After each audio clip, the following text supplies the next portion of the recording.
இயேசு கிறிஸ்துவில் எனக்கு பிரியமான சகோதர சகோதரிகளே, இன்றைக்கு 2 விதமான விழாக்களை நாம் சிறப்பிக்கின்றோம். முதலாவது நம்முடைய இந்திய நாட்டின் சுதந்திர விழாவையும், மற்றொன்று நம் அன்னை மரியாள் விண்ணகத்திற்கு உடலாகவும் ஆன்மாவாகவும் எழுந்தருளிய நாளை இன்று கொண்டாடி கொண்டிருக்கின்றோம்.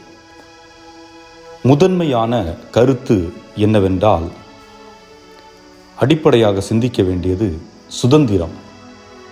ஒன்று மண்ணக சுதந்திரத்தை பற்றி பேசுகிறது, இன்னொன்று விண்ணக சுதந்திரத்தை பற்றி பேசுகிறது. மண்ணக சுதந்திரம் என்று சொல்லுகின்ற பொழுது, பலாயிரக்கணக்கான மக்கள் விடுதலைக்காக தங்கள் இன்னுயிரை ஈர்த்து நமக்கு விடுதலையை பெற்றுக் கொடுத்திருக்கின்றார்கள் என்று சொல்லலாம். ஆகவே அந்த மனிதர்கள் எல்லாம் பாராட்டப்பட வேண்டியவர்கள், அவர்களுக்கு நாம் மரியாதை செலுத்தியாக வேண்டும். அதே நேரம் அவர்கள் பெற்றுக் கொடுத்த அந்த சுதந்திரம் இன்றளவிலும் இருக்கிறதா என்ற ஒரு கேள்வி நமக்கு எழுகின்றது. காரணம், அன்றைக்கு போராட்டமே நாம் வரி செலுத்த மாட்டோம், நாங்கள் ஏன் உங்களுக்கு வரி செலுத்த வேண்டும் என்ற ஒரு கேள்வியின் நிமித்தமாக தான் அந்த சுதந்திர போராட்டமானது நடைபெற்றது.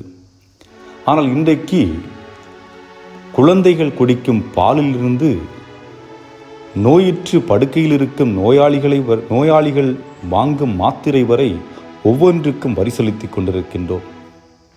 ஆக வரி செலுத்த மாட்டோம் என்று சுதந்திர போராட்டத்தை முன்னெடுத்த அந்த மக்களின் சுதந்திர தாகம் இன்னும் தீரவில்லை என்றுதான் சொல்ல வேண்டும். காரணம், நாம் ஒவ்வொன்றுக்கும் வரி செலுத்தி கொண்டிருக்கின்றோம். அன்றைக்கு வெளிநாட்டு படைகளுக்கும் வெளிநாட்டு ஆட்சியாளர்களுக்கும் வரி செலுத்தி கொண்டிருந்தோம். இன்றைக்கு வெளிநாட்டிலிருந்து வரக்கூடிய கம்பெனிகளுக்கு நாம் வரி செலுத்தி கொண்டிருக்கின்றோம். அப்படி என்றால் என்ன மாற்றம் நிகழ்ந்திருக்கிறது? நாம் இன்றைக்கும் அடிமைகளாக தான் இருக்கின்றோமா என்ற ஒரு கேள்வி நமக்கு எழுகின்றது. இது நாம் சிந்தித்து பார்க்க வேண்டிய ஒன்று. காரணம், நான் அடிமையாக இருக்கின்றேனா அல்லது சுதந்திரத்தோடு இருக்கின்றேனா? நிச்சயமாக 99.9 விழுக்காடு நாம் அடிமைகளாக்கப்பட்டு கொண்டுதான் இருக்கின்றோம். நாம் விரும்பிய ஒன்றை நாம் வாங்குவதில்லை.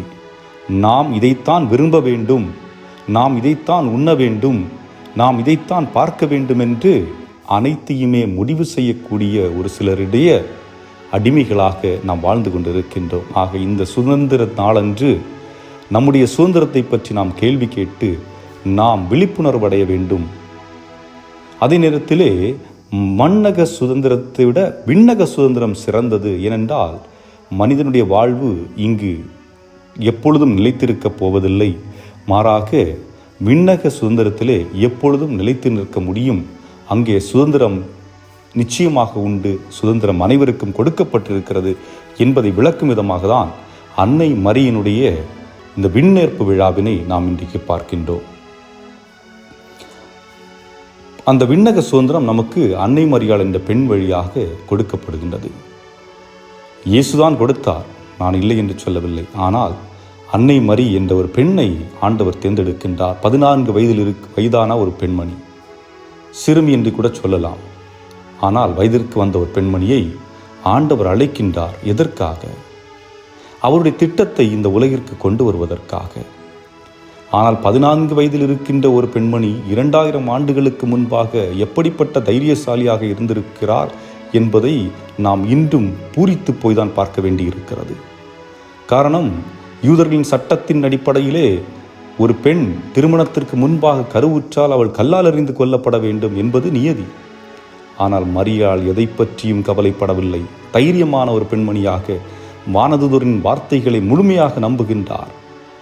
நம்பிக்கை என்பது நாம் நினைத்து பார்க்கின்ற நம்பிக்கை அல்ல. மாறாக என்னுடைய உயிரை பற்றி நான் துச்சமென கருதுகிறேன்.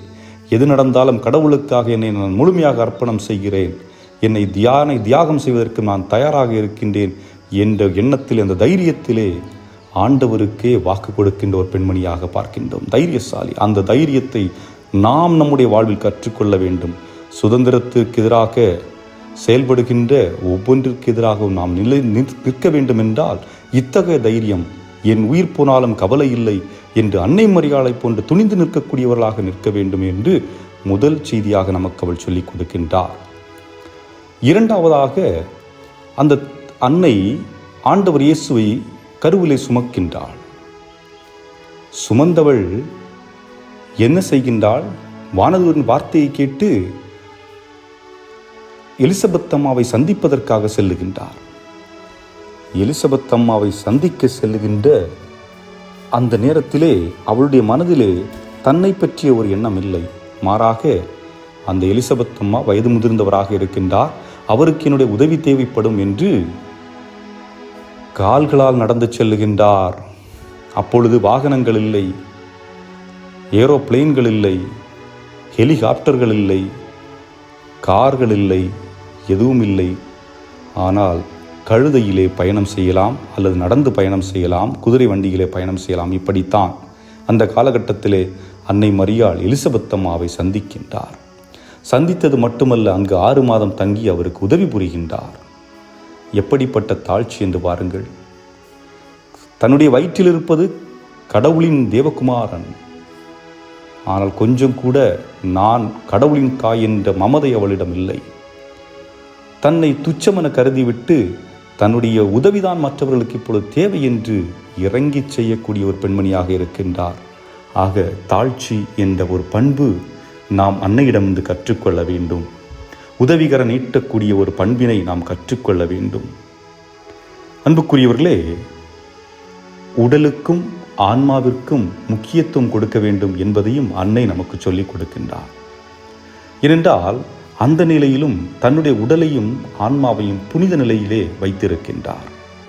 தன் உடல் சுகத்தை பற்றியோ தன்னுடைய இன்பங்களை பற்றியோ அவள் கொஞ்சம் கூட எண்ணவில்லை, அதற்கு முக்கியத்துவம் கொடுக்கவில்லை. இன்றைக்கு நம்முடைய வாழ்வில் நாம் எப்படி பார்க்கின்றோம்?